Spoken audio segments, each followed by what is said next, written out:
तो इसमें क्या है हमारा अरिथमेटिक प्रोग्रेशन। अरिथमेटिक प्रोग्रेशन में क्या होता है, मेनली अरिथमेटिक प्रोग्रेशन को जानने के लिए आपको ये समझना चाहिए कि पहले उसका जो कॉमन डिफरेंस होता है, समानांतर होता है, वो क्या होता है होल सीरीज में, पूरी गिवन सीरीज में क्या होता है सेम होता है। ओके, ये सबसे इम्पोर्टेंट है। पहली पहचान किसी भी अरिथमेटिक प्रोग्रेशन का है कि उसके बीच का जो कॉमन डिफरेंस है वो क्या रहेगा, हमेशा इक्वल रहेगा।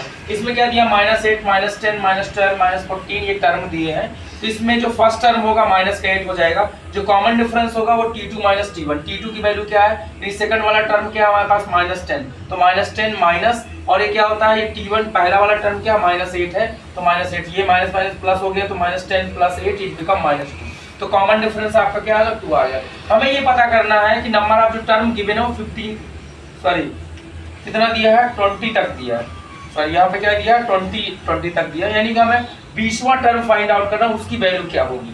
तो अब अगर हम यहाँ पे देखें nth वाला टर्म फार्मूला यूज करते हैं तो क्या होगा, Tn इक्वल टू क्या होता है a + n - 1 × d। तो a की वैल्यू -8 है, ओके, n की वैल्यू 20 - 1 × -2, ओके। तो ये -8 हो जाएगा, ये 19 हो जाएगा, इंटू 2 से मल्टीप्लाई करेगा तो -8 × 38, तो क्या हो जाएगा 46। यानी जो 20वां जो टर्म होगा यानी T20 वाला टर्म होगा वो क्या होगा, माइनस का 46 आ जाएगा। ओके, ये समझ में आया। एक नेक्स्ट और हम बात करते हैं Sn। Sn का मतलब होता है इस होल सीरीज को जो हमारे -8 से -16 तक जो 20 तक टर्म है उनको अगर ऐड कर दिया जाए, उसको जोड़ दिया जाए तो उसकी वैल्यू क्या आएगी। ओके, तो ये वाला formula Sn = n/2 2a + n - 1 × d। n की वैल्यू यहाँ पे क्या है 20 20/2, ये क्या है 2a 2 × a से मल्टीप्लाई कर दिया तो क्या होगा -16, और ये 19 - 2 होगा 38, इन दोनों का ऐड करेंगे 54 आएगा।